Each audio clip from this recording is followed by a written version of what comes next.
உப்பு காற்றும் ஊற வைத்த கருவாடும் விளைந்த மொத்தும் விண்ணை கடந்து வெளியுகம் போகுமே.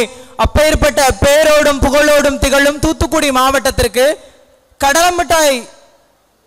கடலமிட்டாய் நகரத்திலிருந்து உங்கள் அரசு கலைக்கல்லூரி மாணவர் சோசு மணிகண்டன் என்பவருடைய உரை. நான் விரும்பி பார்த்த கவிஞருடைய பெயர் கல்யாண்ஜி. உங்க எல்லாருக்குமே தெரிஞ்சிருக்கும். கல்யாண்ஜி நம்மளுடைய திருநெல்வேலி மாவட்டத்தை சார்ந்தவர். யதார்த்தமான ஒரு கவிதைகளை வாழ்க்கை போக்கிற்காக மாணவர்களுக்கும் மக்களுக்கும் எடுத்துரைத்தவர். அவர் தீபம் என்ற நூலின் வழியாகவே அவருடைய வாழ்க்கை பயணம் துவங்கியது. 1962 துவங்கிய எழுத்துக்கள் இன்றும் எப்போதுமே நம்ம கூட பின்னாடி வந்துகிட்டே இருக்கு. எளிமையான தோற்றத்துடன் வாழ்க்கையோடு வாழ்க்கையாக ஒப்பிட்டு இலக்கணத்தோடும் இலக்கியத்தோடும் கருத்தோடும் அவருடைய கவிதைகள் இடம்பெற்றிருக்கு. இன்றே நடந்தக்கூடிய எனக்கு இன்றைக்கு எங்களுடைய நிகழ்வுல ஒரு அனுபவத்தை இந்த கவிதையோடு ஒப்பிட்டு பார்க்கிறேன். வாழ்க்கை அப்படின்னு ஒரு தலைப்புல அவர் ஒரு கவிதை எழுதியிருக்கிறாரு. இதுவரை கிழித்து எரிந்ததே இல்லை எந்த மோசமான புத்தகத்தையும் எந்த மோசமான மனிதர்களையும். நாம் தினம் நிறைய மனிதர்களை நாம் சந்திக்கிறோம். அதே போல தினம் நிறைய புத்தகங்களை நாம் படிக்கிறோம். நமக்கான கருத்துக்களை நாம் எடுத்திருக்கிறோம். நமக்கு இந்த கருத்துக்கள் பிடிக்கவில்லை அப்படின்னு சொல்லி நம்ம எதையும் கிழிப்பதில்லை. இன்று எங்களுடைய கல்லூரிக்கு நாங்கள் வருகை தரும்போது எங்களுக்கு இன்னைக்கு ஒரு அனுபவமா இருந்துச்சு. இன்னைக்கு நாங்கள் அரசு நிகழ்ச்சிக்கு போறோம்னு சொல்றோம், ஆனால் இருந்தாலும் ஒரு மோசமான வார்த்தைகளை குறிப்பிட்டு இருக்காங்க. இந்த இவருடைய கவிதைகள் எங்களுடைய வாழ்க்கையில இன்று பறைசாற்றப்படுகிறது மற்றும் அதை நாங்கள் இன்னைக்கு நேரிலே கண்டோம். அதுக்கு அடுத்ததாக முள்ளை பத்தி ஒரு கவிதை எழுதியிருப்பாரு.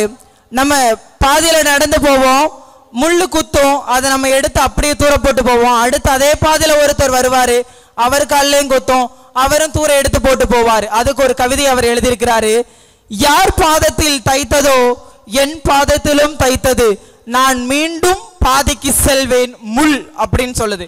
முள்ளு சொல்லுது, இன்னைக்கு நான் உன் காலில் தச்சிருக்கேன், நீ எடுத்து போட்டு போற, அடுத்து இன்னொருத்தங்க காலில் தப்பேன், அதையும் அவங்க எடுத்து போட்டு போவாங்கன்னு சொல்லி அழகா அவர் முள்ள வேலியா வச்சு எழுதியிருக்கிறாரு.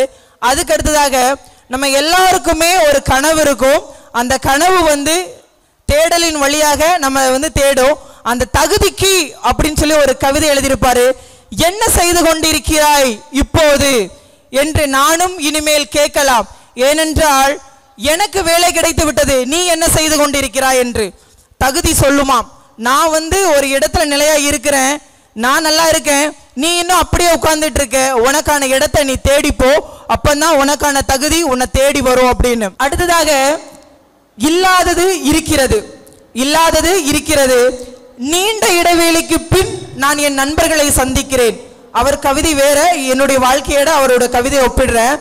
நீண்ட இடைவேளைக்கு பின் நான் என் நண்பர்களை சந்திக்கிறேன், அவன் நண்பனாகவே இருக்கிறான், ஆனால் நினைவுகள் எப்போதும் மறையாது என்று. அவருடைய கவிதையில் அவர் எப்படி தெரியுமா அழகாக குறிப்பிட்டிருப்பார்.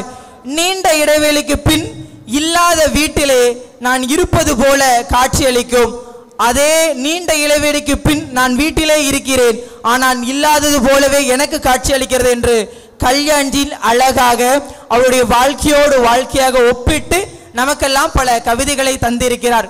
ஆகவே எனக்கு வாய்ப்பளித்த என்னுடைய அரசு கலைக்கல்லூரி தமிழ்துறை பேராசிரியர்களுக்கும், தமிழ்துறை தலைவர் மற்றும் தமிழ்துறை பேராசிரியர்களுக்கும், கல்லூரி நிர்வாகத்திற்கும், மாவட்ட நிர்வாகத்திற்கும் நெஞ்சார்ந்த நன்றிகளை கூறி விடைபெறுகிறேன்.